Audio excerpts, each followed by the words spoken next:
MLA को दरबार बढ़िया सहित आम कहीं संपर्क ना बढ़े 170 जन कि आम चाहूँ केंद्र सरकार हो राज्य सरकार हो जो पेंशन मान दरमा वृद्धि नक जो योजना कर मार्च 2025 सब आलोचना होईटा को बॉयकट करने आम संग्राम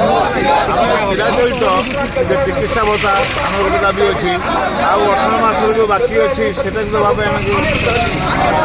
अच्छी कम्युटेसनटा 15 वर्ष हो कि 10 वर्ष 8 मास हाँपाई आम गोटे दाबी अच्छी ये समस्त दाबी नवा दाबी आम आज राजरास्ता को देचु एवं सरकार को चेतावनी देवा